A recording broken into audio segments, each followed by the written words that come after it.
Hi guys, welcome to the part 2 of our devotional trip. Part 1 already upload பண்ணியிருக்கேன். பார்க்காதவங்க கீழே இருக்க லிங்க்கை வந்து கிளிக் பண்ணி கண்டிப்பாக செக் அவுட் பண்ணுங்கள். This is officially day 4 of our trip. So கொல்லூரில் இருக்கிற மூகாம்பிகை கோயிலுக்கு தான் போயிருந்தோம்.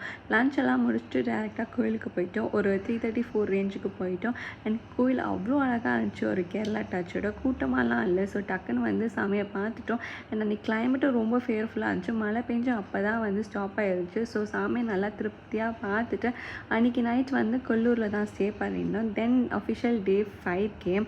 ஸோ அன்றைக்கி வந்து நாங்கள் சிங்கேரியில் இருக்க சாரதாம்பாள் கோயிலுக்கு தான் போயிருந்தோம். ரொம்ப அழகாக இருந்துச்சு இந்த கோயில்.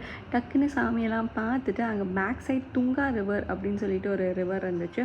ஸோ அங்கே போயிட்டு கொஞ்ச நேரம் அப்படியே டைம் ஸ்பெண்ட் பண்ணிவிட்டு அந்த ஃபிஷ்ஷஸ்லாம் பசங்கக்கிட்ட காமிச்சிட்டு இருந்தோம். அண்ட் அங்கேயே வந்து பசங்களுக்கு பெண்ணெல்லாம் கொடுத்துட்டு சும்மா அவங்க பேரெல்லாம் நானே கையில் பிடிச்சி எழுத வச்சோம். அது ரொம்ப மெமரபிளாக இருந்துச்சு. அண்ட் தென் அன்றைக்கி வந்து ரிட்டர்ன் வந்து மேங்களூர் தான். ஸோ மேங்களூர் தான் எங்களுக்கு வந்து ஸ்டே பண்ணியிருந்தோம். அண்ட் அங்கே போயிட்டு நாங்கள் தொன்னை பிரியாணிலாம் வந்து ட்ரை பண்ணியிருந்தோம். And then officially the last day of our trip came. அன்றைக்கி தான் எங்களுக்கு ரிட்டர்ன் ட்ரெயின் இருந்துச்சு. ஸோ லன்ச் வந்து நாங்கள் மச்சிலி அப்படின்னு ஒரு சீ ஃபுட் ரெஸ்டாரண்ட்டுக்கு தான் வந்து போயிருந்தோம். பிகாஸ் வந்து கோஸ்டல் ஏரியா இல்லையா, இது வந்து ரொம்ப ஃபேமஸ் ஃபார் சீ ஃபுட் அப்படின்னு சொன்னாங்க இந்த ரெஸ்டாரண்ட். அதனால் இந்த க்ரௌடை பார்த்தாலே அவங்களுக்கு தெரியும் எவ்வளோ ஃபேமஸ் அப்படின்னு சொல்லிட்டு அங்கே போயிட்டு ஒரு நல்ல ஃபிஷ் மீல்ஸை வந்து என்ஜாய் பண்ணிவிட்டு அண்ட் தென் வந்து ஐஸ்கிரீமோடு எங்கள் ட்ரிப்பை முடிச்சுட்டு வந்து ட்ரெயின் ஏறிட்டோம். தேங்க்யூ ஸோ மச் ஃபார் வாட்சிங். பாய்.